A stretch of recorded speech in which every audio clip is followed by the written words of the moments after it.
moderating this panel. And Susan, would you like to start by introducing yourself? Sure. I'm Susan Giraldi. I'm a consultant with Method Teaming.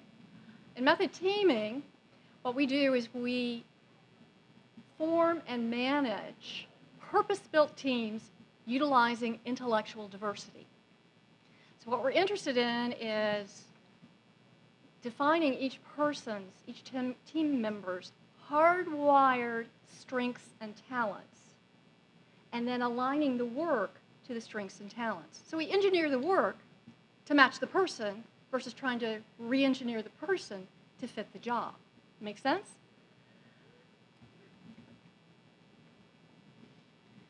Maria Cahill, I'm president of USF Bank Consulting. We are a consulting firm that caters to the community bank space. I've been in banking for 30 years. I know it's hard to believe. I retired several years ago from the big bank space and decided I wanted to have an impact within the industry. And so I help to build teams. We develop teams and help to coach the teams within the community bank space. And we do that by increasing sales and revenues for the bank, and also by generating an ROI of 20 to 30 to 1. I'm Judy Suter. I'm president of Competitive Edge Incorporated. Started my company 36 years ago, and we're still there. I started thinking I was going to do sales training because that's the career I was in at the time.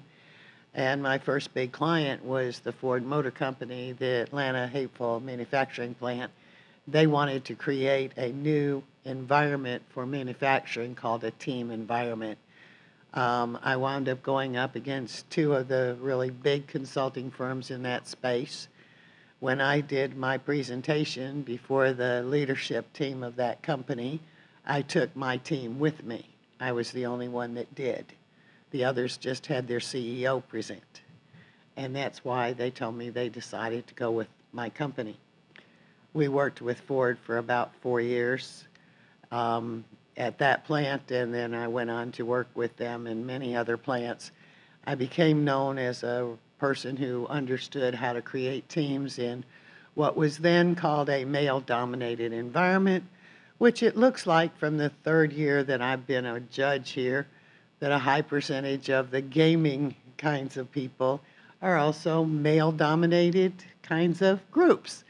So I've gone on to do a lot of work in manufacturing. My largest client today is the Federal Law Enforcement Training Center in Brunswick, Georgia. I train all of their senior instructors in leadership, and they go out and train the 95 federal agencies that have law enforcement responsibility. And the basic thing that we do in creating those teams is I help people understand how to play nice in the sandbox, in plain, simple English. Hi, I'm Jonathan Wolfman. I come sort of this from a different angle, and that is that I had 2 different businesses for 20 plus years that were all related to entertainment, whether live event staging to content production and stuff. And after I had got out of the last one and decided that I kind of wanted to do something a little bit different, I was asked by several people to say, hey, what have you learned? And so I came to sort of help build team building by the trials and tribulations of not having successful teams and having successful teams, and what I learned about myself. And along the way, I started first company at 20 years old, so not a lot different than a lot of people starting out and trying to figure out where they're going to go. I enjoy working with people. I enjoy getting to know them. That's probably been a big change for me and why I kind of got out of what I was doing. I was more interested in the human capital and the people and helping them aspire to have fun and be able to fulfill whatever dreams they've got when it comes to work.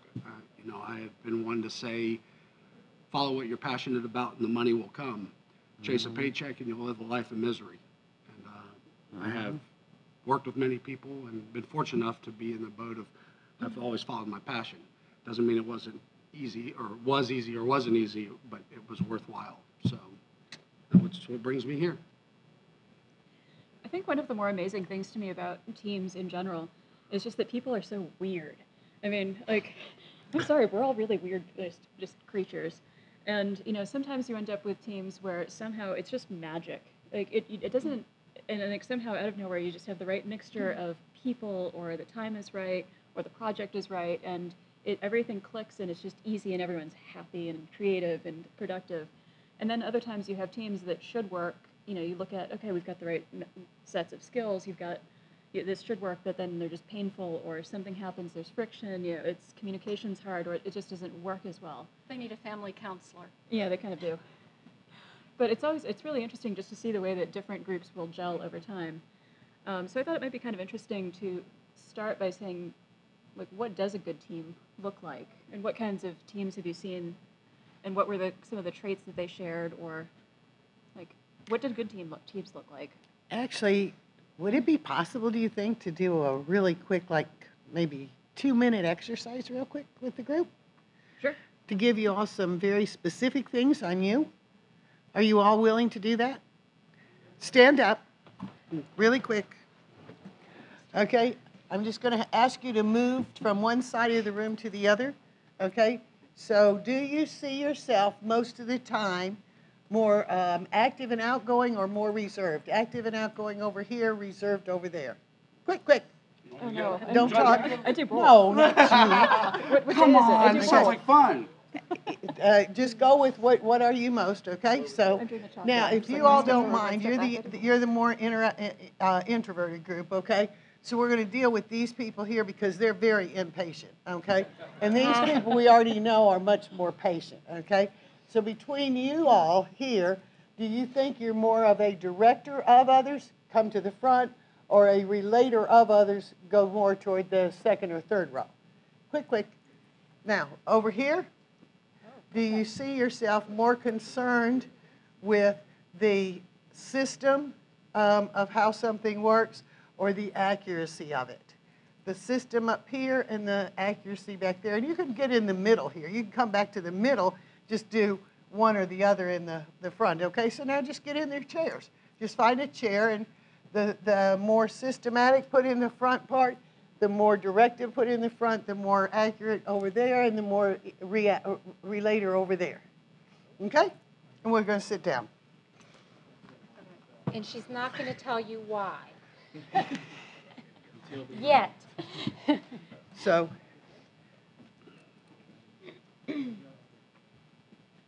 we've just put you into 4 different kind of types of behavioral styles.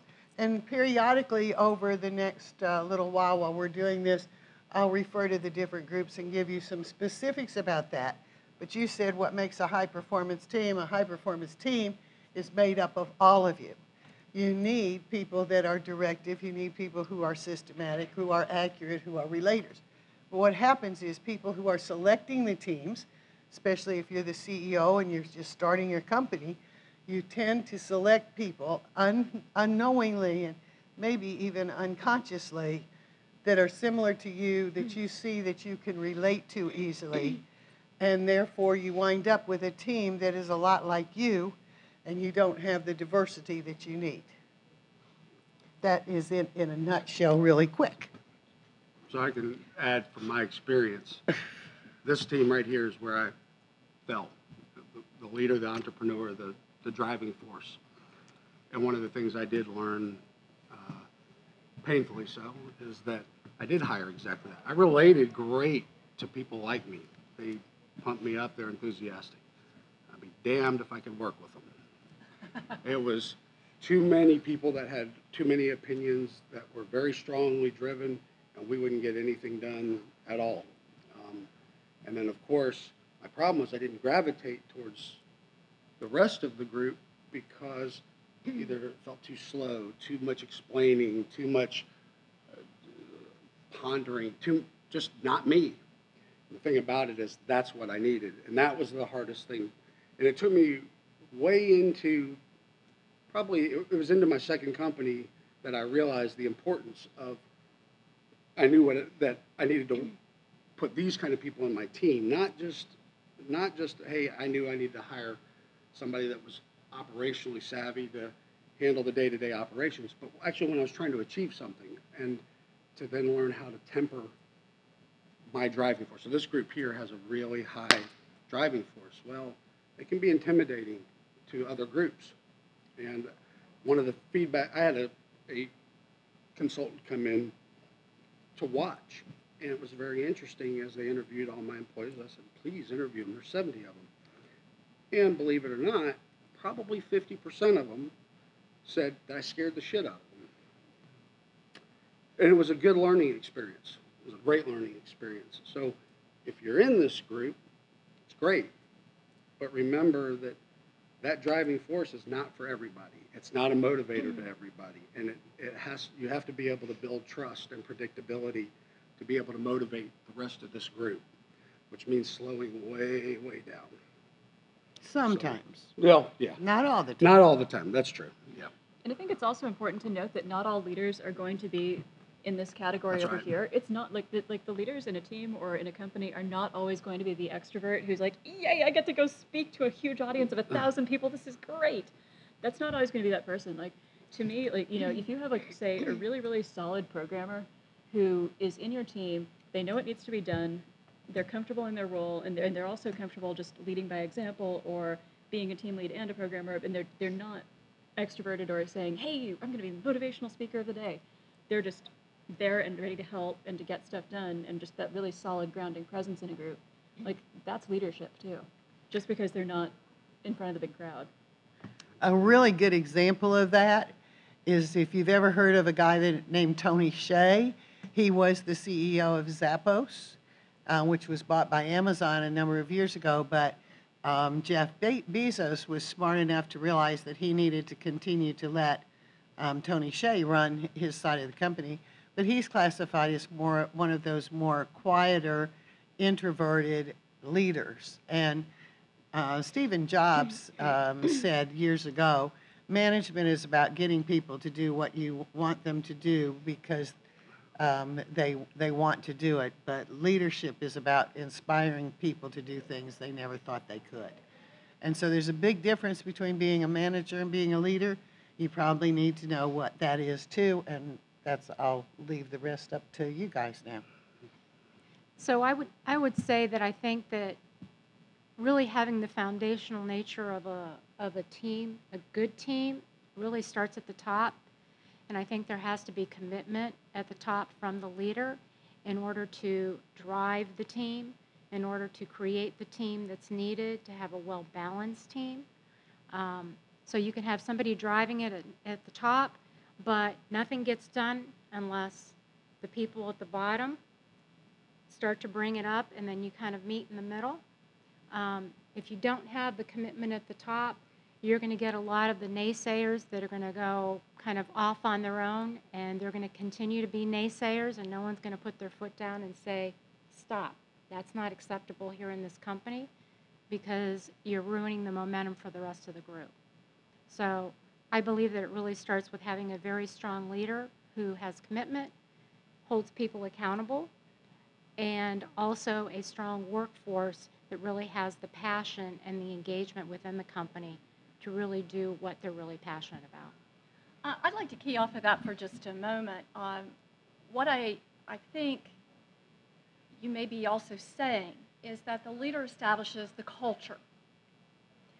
Now, how do you form and manage a culture that, in fact, naturally fosters good working relationships, good collaboration? So think of it very simply as this. Think of it in 3 columns. The first column is behaviors we want to keep. The second column is behaviors we want to add. And the third is behaviors we want to get rid of. If you as a team think through that and talk through it, you'll find that you will then establish what is an acceptable, in fact, desirable culture. Then the trick becomes, how do we align our measurement systems so that we are encouraging the behaviors we want to keep and add, and discouraging the behaviors we want to get rid of. Right now we're in a cultural battle, right, in the United States.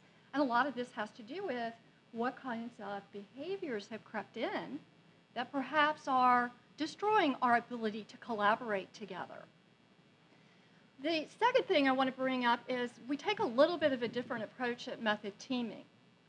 What we have found through our studies is that talents occur in predictable clusters. Now, I'm not talking about stuff that you've learned or experienced. I'm talking about those things that you just know inherently are fun and easy for you. And maybe those things that aren't, somebody else gets excited about doing, and it's like falling off a log for them to do it, right? Have you experienced this? Some things are really, really, how many of you think it's really easy to go knock on a door of someone you've never met before, introduce yourself, and try to sell them something? Raise your hand. Okay? Depends what I'm selling. All right, so a couple of you. How many of you wouldn't be caught dead doing that? You would rather work in complexity, okay?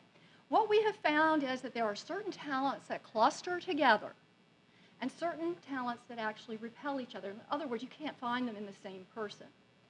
So we found that about 55% of the business population thinks on the how dimension.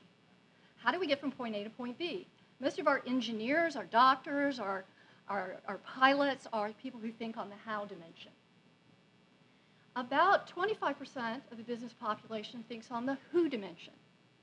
If I have the right people in the room and I really work on empathy and trust, we're going to succeed masterfully.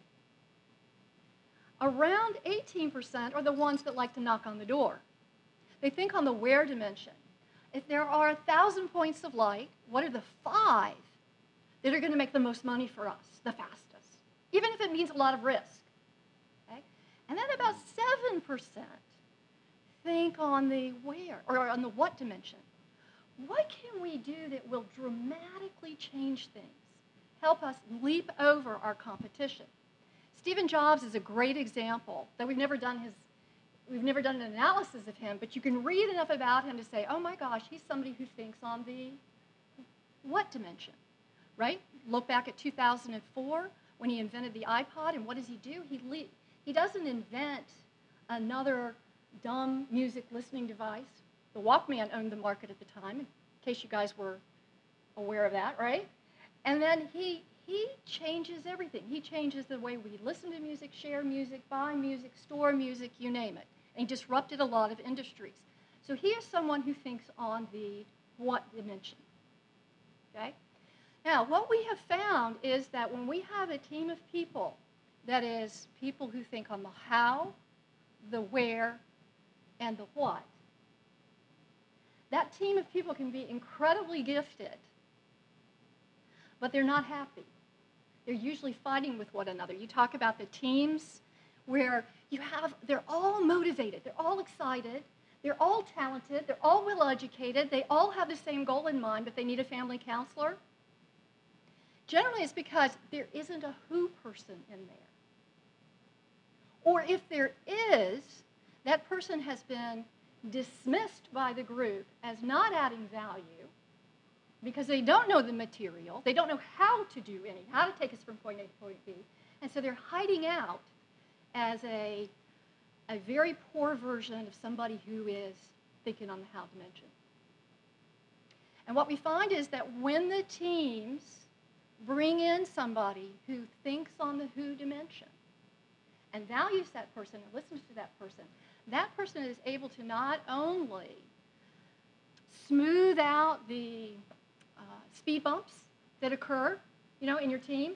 You run it, and usually those revolve around a communication problem, right? A lack of trust or good communication, that's that speed bump. The team's going along fine, and then 2 people get crosswise and everything falls apart. I see some heads going, yeah.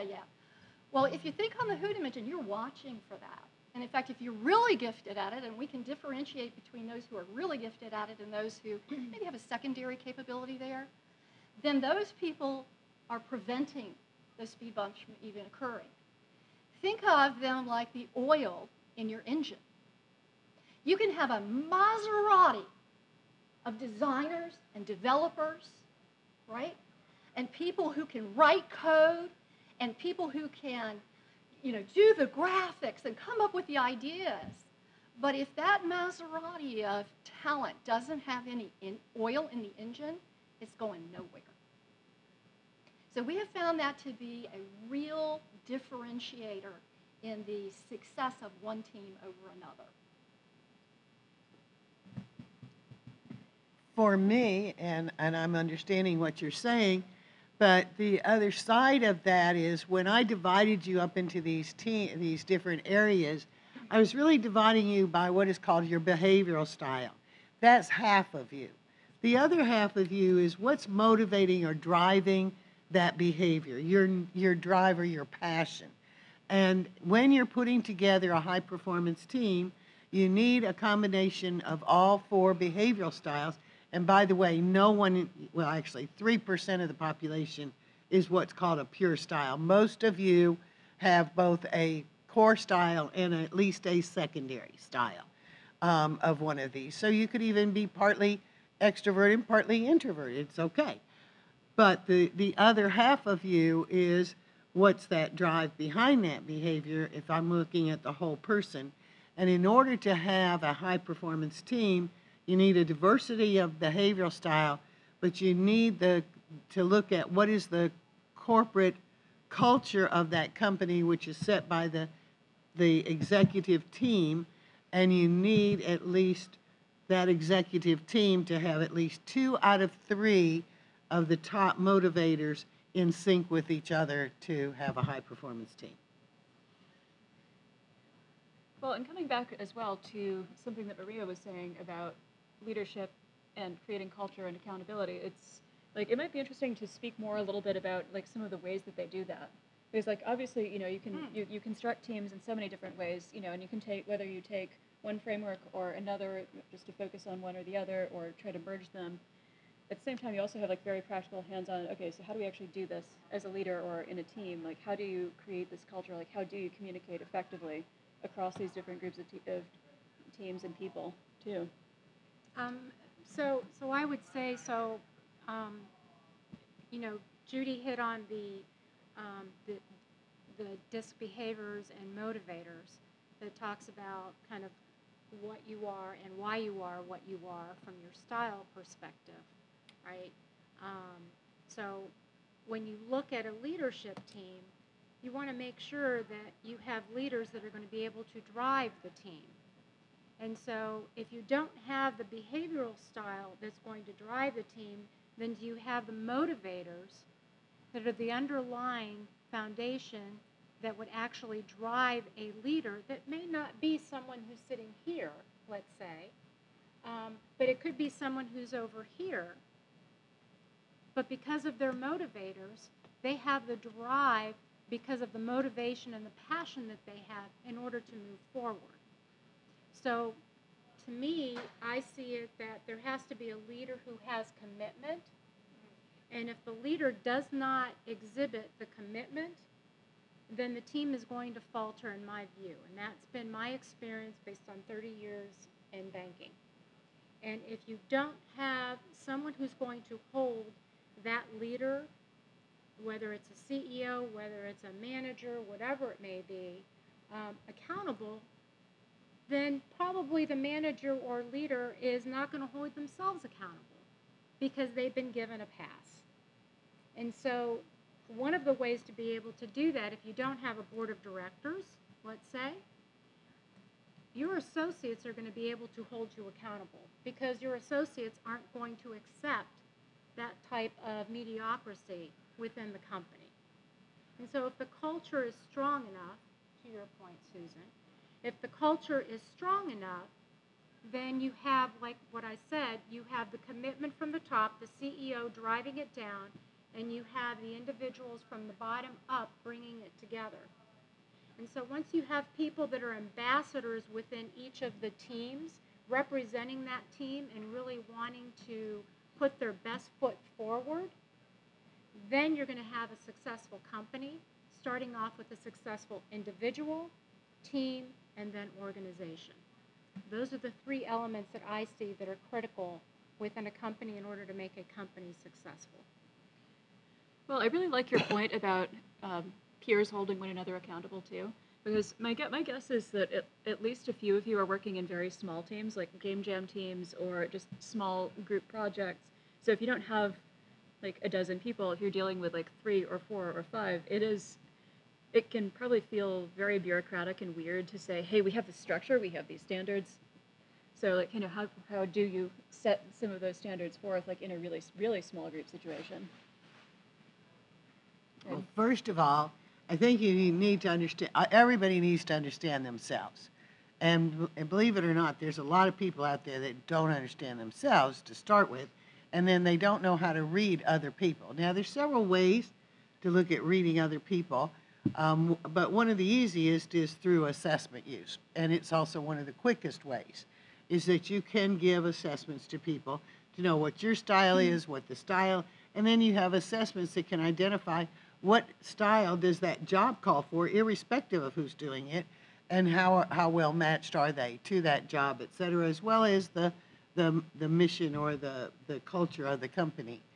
And then there's also another tool that's called the Emotional Intelligence Assessment, which really tells you, almost every major leader will tell you that you need to be able to assess the emotional intelligence of the top person in an organization or the top team of an organization, because that's the ability to read the environment no matter what you're in.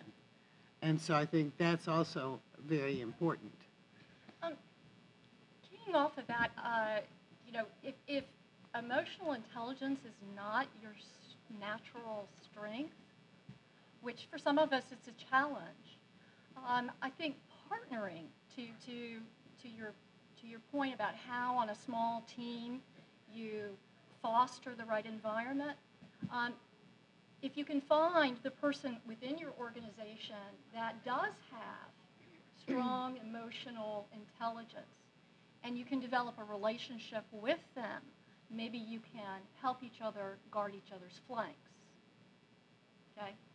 So one of the things that sometimes concerns me is that we do have so much discussion of leadership that for those of us who are not sitting in the leadership chair, we somehow feel like maybe we should be, or should be aiming towards that, or should be working towards that.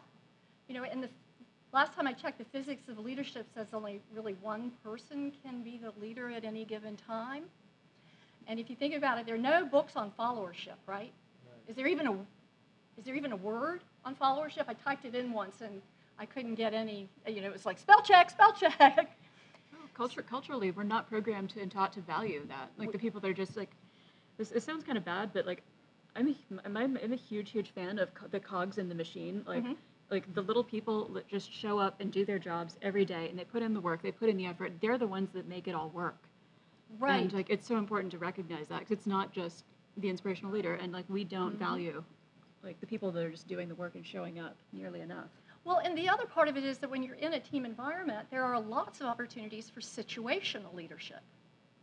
So whether you are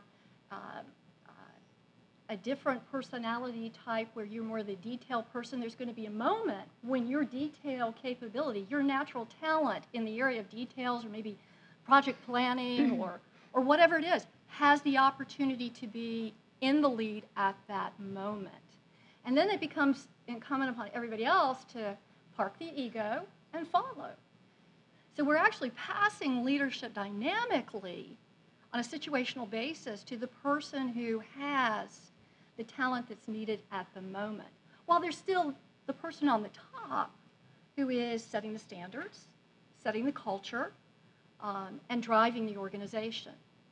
But be comfortable with, most of the time, we're all going to be following. And in fact, the leader is having to follow their board, right? The ones who are holding them accountable.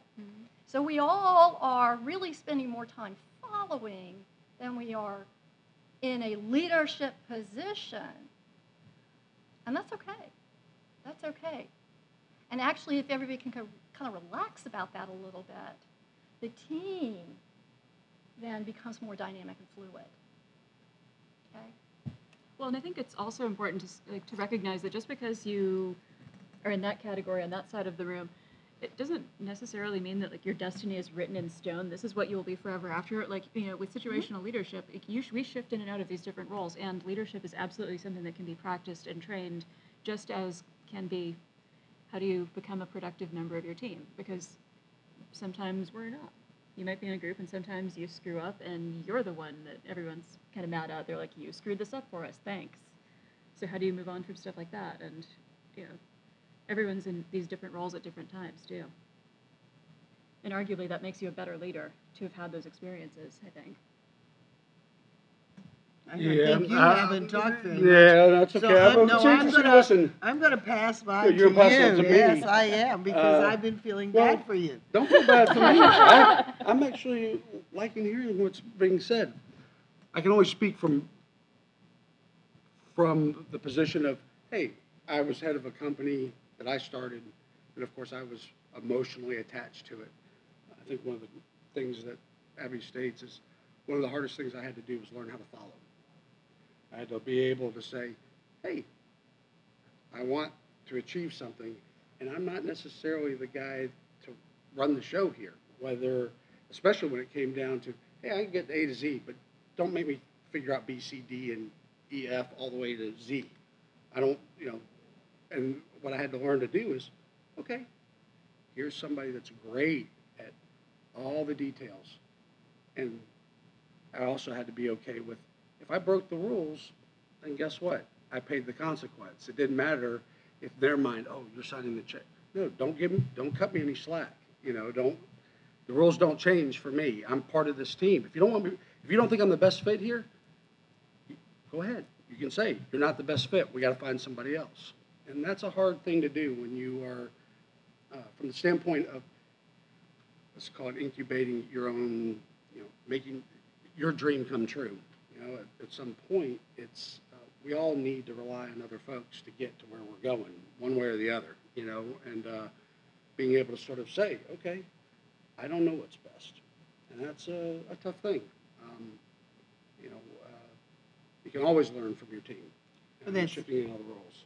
That's interesting, because I actually wrote an article about this years ago, that one of the hardest things that I had to learn was I was always the one that was willing to help other people, but I had to learn how to ask for help myself. And you all right here that are in that group, they share a lot of my traits, and I suspect that that's one of the hardest things for you to do too. It's probably more than willing to help somebody else, but you don't want to ask anybody to help you. It's like having teeth pulled without Novocaine. Right, exactly. But this group here, kind of a way to think about you, as a general rule from a behavioral standpoint only, is that you're the kind of get it done people. You're the people in the back, you want to get it on, and you people want to get it together, and you people want to make sure you get it right. So. Well, I think one of the most god-awful groups that I was ever in when I was in grad school was a group project with 5 people, and we were all very type A, get it done, motivational types, and it was so painful, and it was such an excellent project. We did such a great job on it, because like every single person was like, okay, we're gonna get this done. And it was so painful just to do it, because nobody ever just relaxed and took a breath, and it was Enjoyed it? You didn't enjoy it? It was all the time. To the point where I was like just dodging my inbox. I was like, oh, please don't let me look at that. Like, and it was great because it really was a good project and we made each other better, but it was not a pleasant process. Got an A+ on it, but no money, so it's like. Certain behavioral styles that like to at least tell their accomplishments. Can't. Hey, couldn't resist that. Hey, the A+ was subtle, sort of. Yeah. It was subtle for me. It's okay. And that's what understanding yourself and other people gives you. Gives you the ability to not take things personal and to have fun with it. And to understand it and say, that's just her. Well, and it's also helpful to figure out what tools you need to work on and develop in yourself, whether it's your communication style or how you communicate stuff to other people. I keep coming back to accountability. I think it's politics this week has me thinking about accountability. But one of my current favorite resources is the Ask a Manager blog, because I love the way that she frames difficult conversations. it's pretty similar to some of the stuff that you see in Getting to Yes or in some other really good resources. But like I'm just like, it's like, you know, you start with, okay, what do you really need to have happen? Have I communicated that clearly? Hey, let's look at how I'm saying this and to whom. And is it really clear that somebody's job is on the line or that their role on the team is being jeopardized by something that they're doing or not doing? Are you sure that they were really clear that that thing needed to happen at all to begin with? And, you know, once you have a sense of kind of how you communicate and also you know your team and how they communicate, that's a lot easier to adapt. Because if I just assume that everyone's like me, I'm not subtle. I'm kind of the opposite of subtle. I try, but it failed. But at least knowing that, you know, I'll talk to somebody who's equally unsubtle and I can just talk to them. But I have to really like think about, okay, so how am I going to frame this to somebody that I know is going to be really hurt? They're going to take it personally, even though I don't mean it that way and I don't mean to totally terrify them, because that's not what I just want to do a good job. So like, I'd be interested kind of in hearing like some of the other tools that you have all encountered just for adapting communication and really communicating clearly with people on your teams. Well, first of all, do we have any questions from the audience? Yeah. I think that might be a good time to ask. Yes, I saw his hand first, and then I'll get to you. I'm taking over your role. That's one of the problems. Can you tell she's with over that here? behavioral stuff. Also, I'll see above, situational leadership. Right. Okay.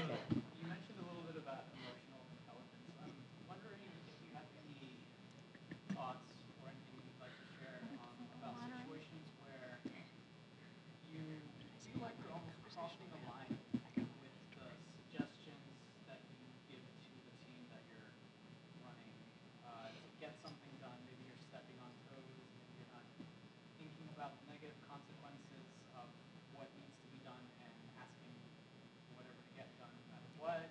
You know, what are some of the things that you could say about finding that right balance of still being friends? So the first thing I would say is when you're saying that, whatever you're going to ask or what you're thinking you want, are you already attached to the answer? Meaning you don't really want their opinion, you want their agreement. That's a good one. Yeah. Know what you're actually looking for. Do you know what, do you understand what Yeah, I think so. Okay. So I relate very well to this, the model being the director. And there are many times that I found that I was trying, suggesting or not wanting to step on toes. And the reality of it was, no, I didn't give a shit about their opinion. I wanted their agreement. I wanted it my way. So then it became, then why do I have a team? And it broke down from there. So one of the things I had to really decide on is, what was I wanting? What did I want? What was my need? Was my need to have agreement, or was it actually, hey, I wanted to add a suggestion and go around, and have another point of view discussed? And once I started to break that down, it became very easy. If I really wanted to say, hey, what about this? Has anybody thought about this? This came up, I was pondering this on the drive-in, and I thought, what if this happens? Well, then that's kicking it around. So is it more about knowing what it is that you're asking for? Or Well, idea of what that is? Knowing yourself. No, self-awareness is the number one, in my opinion, the number one critical element that any entrepreneur needs to have. The mirror. The mirror. Look in the mirror. Oh, in the mirror. Yeah, just look in the mirror and reflect on what goes right and doesn't go right. I mean, really dig. And there's lots of assessments and all sorts of stuff. There's lots of other tools. Yeah. If you want, I think my email address or my website is in that brochure thing. If not, I'll give you a card at the end, and I can give you a resource list that's broken down by topic. I'd like to add a really lethal motivator. If your motivator is to be proven right, you're screwed. Because if what your effort is to have everybody say, "Oh God, you were so right," people will be unhappy. Oh, and I'm taking over for you, but he was next. I already told him. But now you can have it back again because he's next after him. Also, see, and again, as clear communication. Go ahead. So in the setting of like a passion-driven project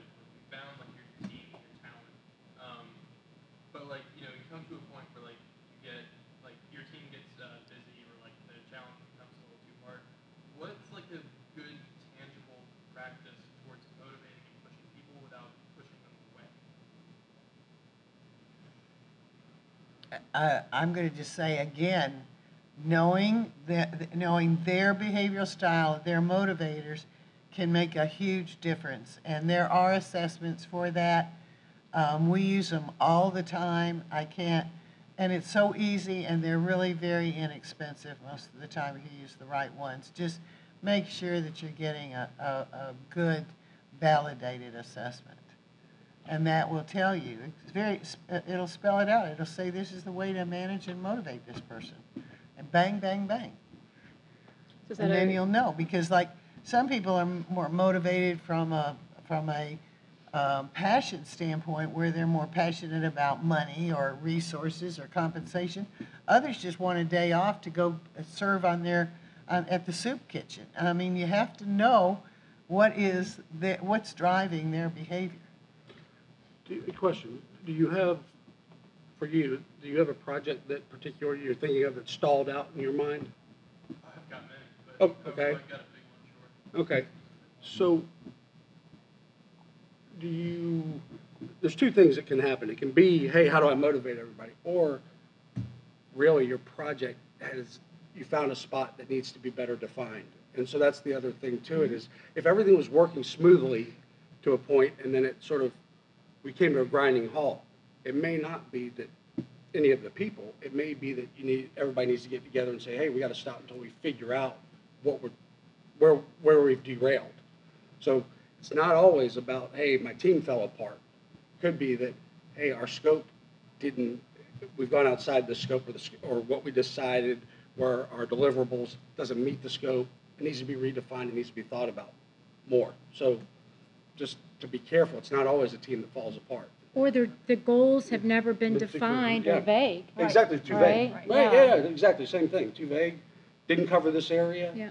Oh, excuse me. Yeah. I was going to say, and the degree to which you can work with each team member to think through, let me back up. Everyone wants to feel like their contribution is making a difference in some way. And I think most of us will push really hard when we see how our contribution is in fact making a difference. So sometimes it is making sure that each member of your team stays connected to what that goal is, okay? And they can draw a straight line between what they're doing and how it's impacting the team result. Sometimes it gets hard to put in the time and effort. So to your point over there, understanding what's going on with that individual, what's motivating that individual, or what's standing in the way of their being able to be motivated. Sometimes it's just a go have a cup of coffee and talk about life a little bit and what's going on, and see if somebody just needs to what you need to do to help them regenerate, again, that connection to the overall team goal. It's a human connection. It's not a confrontation, it's a conversation. It's a conversation, and it's best done off-site, over lunch, or over a cup of coffee, or just where you're sitting together and you're sharing something that has nothing to do with work, but you have that conversation. That's what enables people to begin to build trust and connection to you as a leader, to the project, and to the team, and to their own passion to engage their energy into the team. Does that make sense? If I can add, I think it goes back to the accountability to me, because if you have a manager that is doing their job, then the manager should be meeting with their people. And I'm not talking about a performance review. I'm not talking about a performance conversation. Mm-hmm. I'm just talking about what I call a check-in. Mm-hmm. Let's check in once a week. 5 minutes, 10 minutes. How's it going, Joe? Tell me what's going on. If something's eating at this person, you're going to find out, if you don't already know from that person themselves or somebody else on the team, right? So it's incumbent upon that manager to really have check-ins with their associates so that they get a pulse of what their team is going through. So you will be able to identify, hey, Joe, I see you may not be pulling your weight. I see you're behind a little bit on this project. What can I do to help? Is the goal or the not being defined? We don't have a defined goal. Is the individual going through some challenges on a personal level? You don't know. But unless that manager has that personal connect point with that associate, just for a check-in, they are not going to know. And hey, look, I am a big proponent, or I should say, I am not a proponent of annual performance reviews. Instead, what I am a big proponent of is check-ins. If they're weekly, if they're monthly, whatever the size of the team is, all it takes is 2 minutes, 5 minutes, write 2 or 3 lines in an Excel spreadsheet, Word, whatever it is. So when it comes time for quote unquote their review, quarterly, semi-annually, whatever it is, if your company calls for something like that, you have that documentation already based on your check-ins. Because nothing was worse for me when I had 22 salespeople reporting to me, and it came time for February and I had to do all those reviews. God help those people. It was awful. After the 5th one, they all ran together. And it was awful for them, let alone me. And so you do a disservice to your associates if you don't do that. So again, the accountability is on the shoulders of the manager. And so I think that's how you can help to connect. I think that's a great idea. I like the fact that you didn't like the annual reviews, because it's too late by then, right? Yeah. You know, but keeping everybody on track is important. And then as you're keeping everybody on track, finding moments to celebrate milestones. I mean, it's really important to celebrate milestones. Again, that gives a connection to the progress. You know, an emotional connection to the progress. So, It's just important to recognize the stuff that people do right or the work that they put in, and just like the little stuff. If you're doing check-ins, you can say, hey, you really kicked ass with that project last week. Yep. You did this, and this really well, and I really appreciate your work. And that just, people like to be recognized, and like that also gives you chances to correct things before they become a big issue. Like you can say, hey, this situation looks like this to me. Is that what you see, or is there anything going on that I should be aware of? And I think we need to move on because we had a couple of questions over here. So.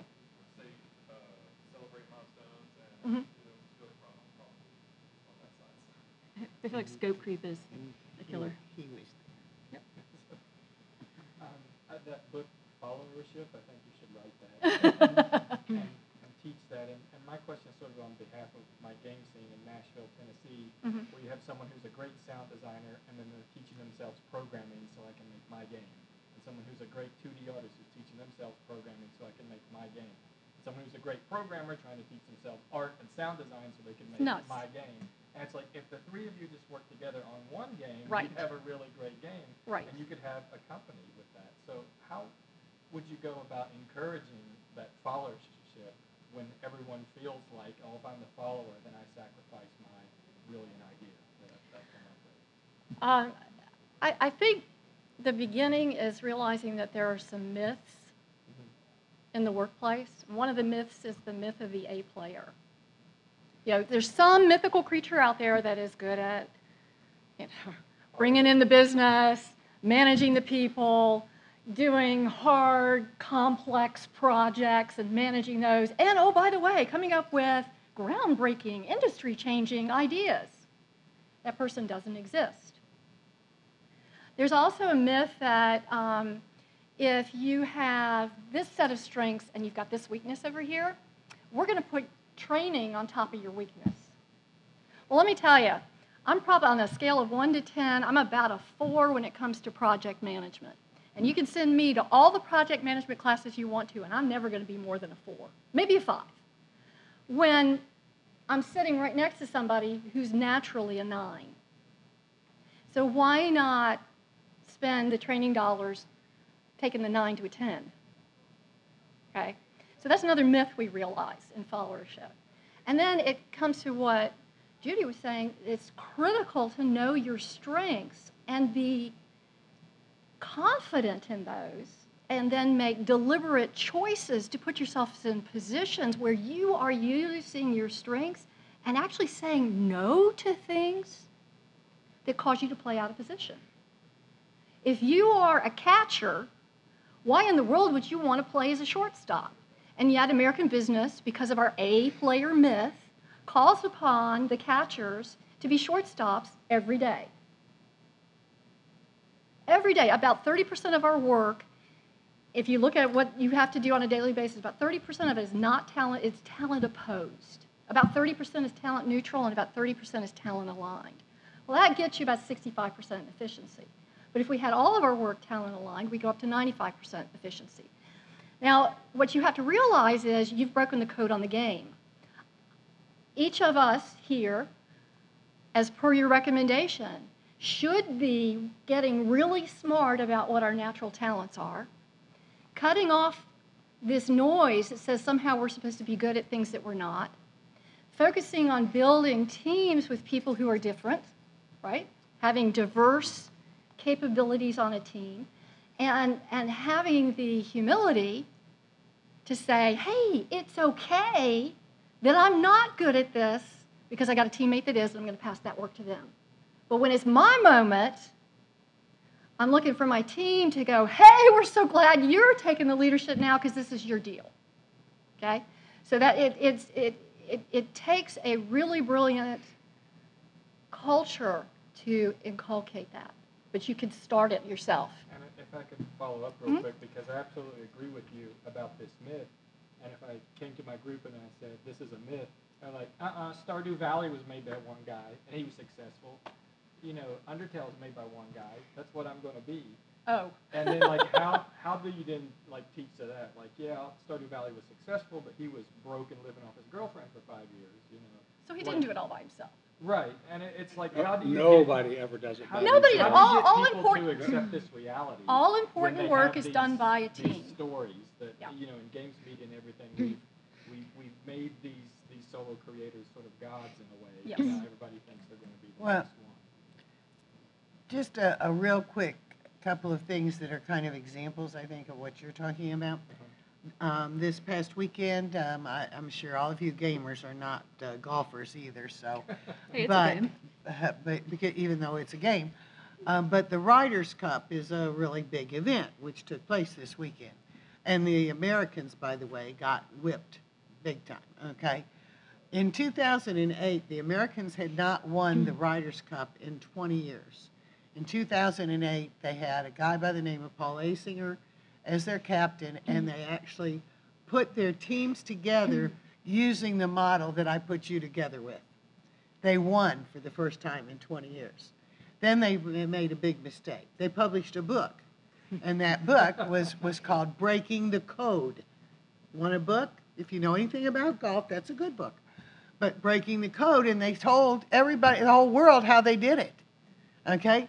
But if you heard any of the commentators about the Ryder's Cup this past weekend, one of the big things they said was the Americans didn't play as a team. The Europeans played as a team. They helped each other. When one went down, the other picked the other score up. The Americans were a bunch of individuals trying to play as a team, and the Europeans were the team. The same thing happened in the Super Bowl when the North Carolina whatchamadoodles with that Cam Newton. Panthers. You know, Cam Newton was, every interview you saw what a big guy he was and all this kind of stuff. Played against the the Denver Broncos. And what did Peyton Manning say every interview he had? How important his team was. Is it any wonder that when they got out on the field, the guys that were behind Cam Newton said, oh, go right ahead, Cam, you're so good, just take it. The people that were behind Peyton Manning said, don't worry about it, guy, we got your back.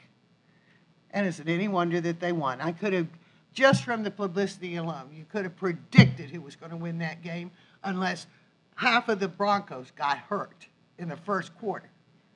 And so that's why it's important. Here's a question, because Very I good experienced this. example. How many people in here or does anybody in here get afraid to share what they know because, oh, somebody else is going to take my job or my idea, or how often does that happen? I got one. Anybody else?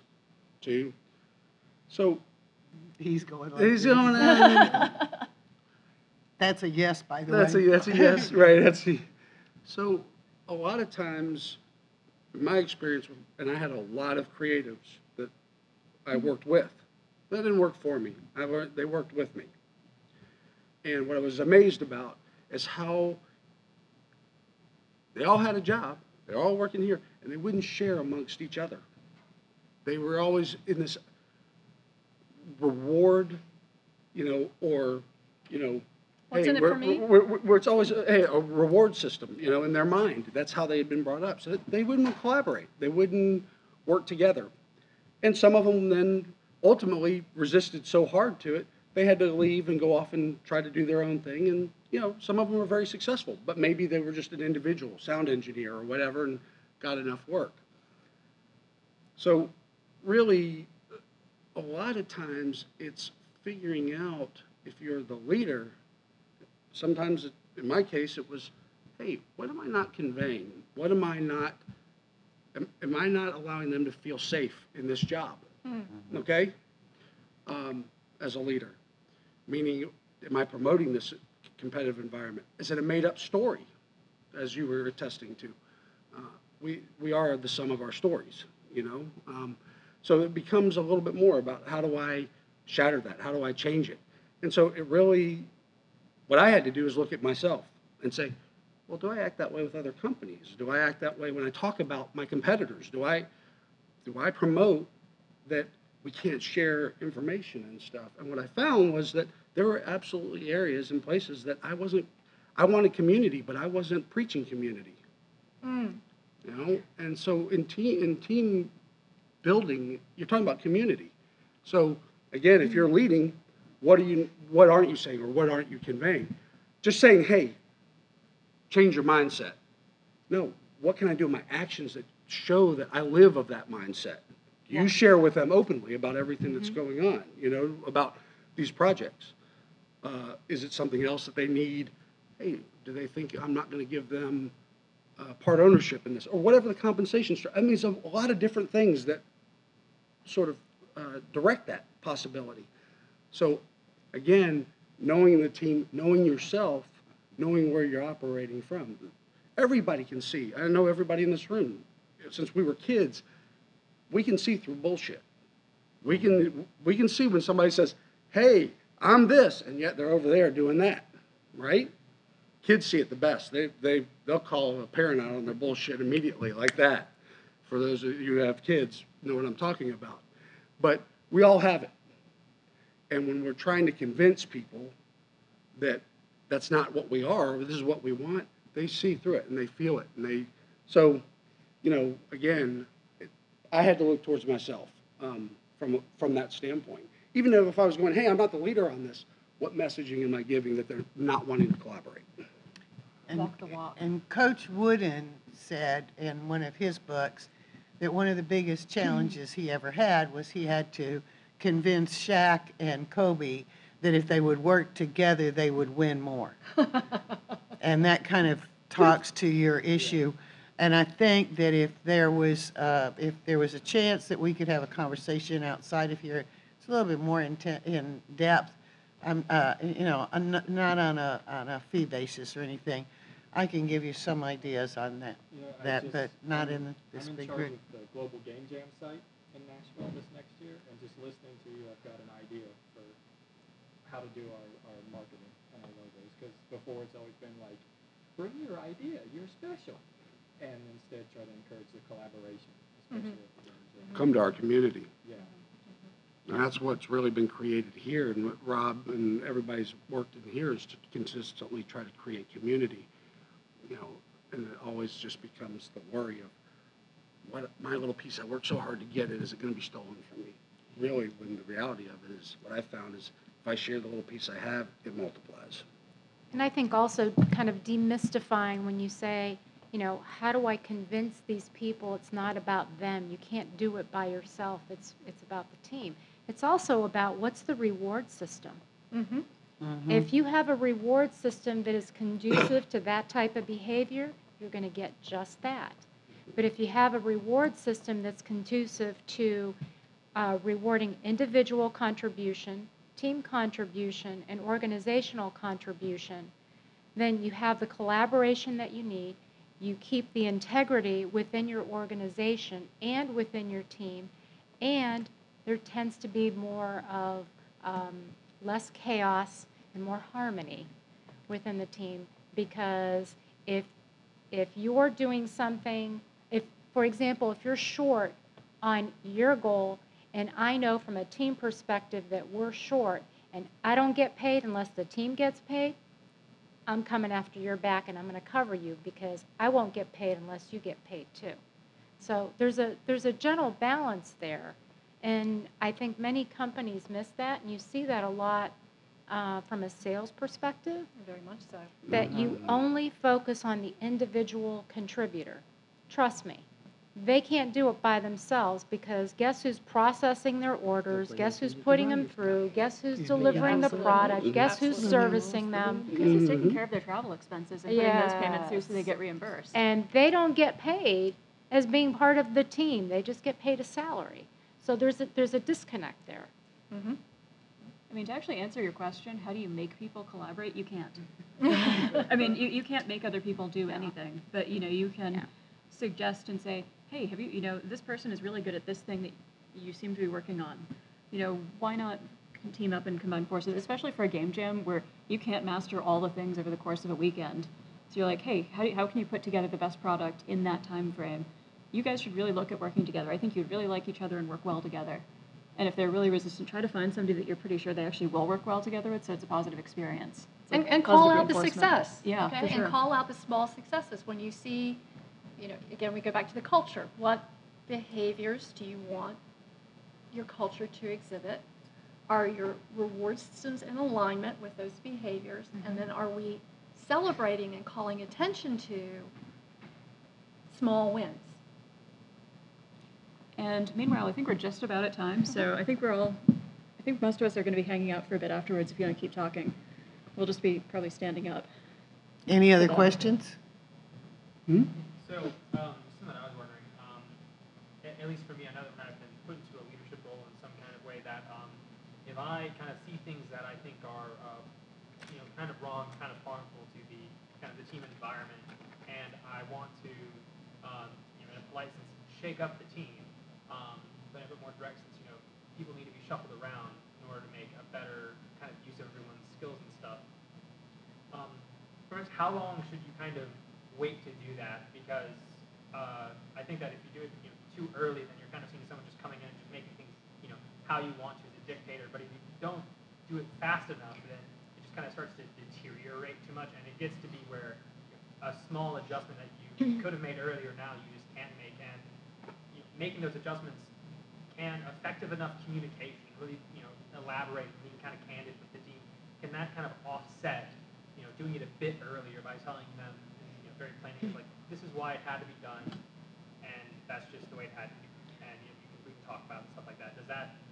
Well, are you talking about something that's like cultural, really egregious, like if somebody's making jokes about people of color or women or just something that's really toxic? Are you talking about like work process and how the team is working? Those are very different situations. Good point. Which is, I don't think about that at all. Yeah. I was talking more about just work process and someone who's just harming just the work being done, not that they're being just a garbage person. Well, are you the team lead? And are you in a position to actually address that with them directly, like a boss does? Or is this like a flat hierarchy? Yeah. In the scenario I'm thinking of, like, I'd be the team lead. I would have been put into this position, not having worked through the team and being kind of, brought up to the position, but brought from like a different department or a different company entirely. And I don't know these people very well, at least. So, like, should I get to know them very well and get to like know their worries and concerns, or should I kind of just okay? You should do That- that. Well, no, you should be doing that anyway. Absolutely. You should be doing that anyway. That's why companies Yeah. today are using the assessments that we talked about. Because in the past, we took 6 months to play, let's get to know you, and I'll fluff up my feathers and you fluff up yours. And we don't have that kind of time anymore. You've got to get it down quick You got to understand it, and it's not that hard. And then do these regular check-ins, right? Yes. You've got to stay on top of it. It's better to hit it when it's little, and we're making little course adjustments, than it is to wait until it festers. But it's also very important to connect the dots for the associates, because if you don't connect the dots, then you are going to come off as that dictator, as you say, Yeah. right? And so if you say, here's what the goal is, do we all agree with this? This is what we want to accomplish. This is what the goal is for the team. How are we going to accomplish this?